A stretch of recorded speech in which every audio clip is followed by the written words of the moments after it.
சமூக நீதினா திமுக, திமுகனா சமூக நீதி. யோ என்னையா காலையிலே சரக்கு எதுவும் போட்டியா? இல்லையா, இவனுங்க திரும்ப திரும்ப கூவுறத சொன்னேன். அதான பார்த்தேன். வேங்கை வயல் பிரச்சனையில அவங்க கூட்டணி கட்சிக்காரங்களே சிபிஐ விசாரணை வேணும்னு சொல்றாங்க. ஆனா இவனுங்க சிபிசிஐடி அந்த குடிநீர் தொட்டியில மனித மலத்தை கலந்தது அங்க உள்ள தலித் மக்கள் தான் கோர்ட்ல குற்றப்பத்திரிகை தாக்கல் செய்யறாங்க. விசிக கட்சி இந்த விஷயத்துல திமுக அரசு மேல கோபமா இருக்கிறாங்க, ஆனா பலமா எதிர்க்கலையேப்பா. அவங்க சரியான நேரம் பார்த்துக்கிட்டு இருக்காங்கப்பா.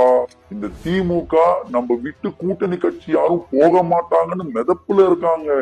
ஆனா அவங்களுக்கு சரியான நேரத்துல வைப்பாங்க பாரு ஆப்பு, அப்ப தெரியும். இந்த மன்னர் ஆட்சி திமுகவுக்கு சமூக நீதி பத்தி பேச எந்த தகுதியும் இல்லை.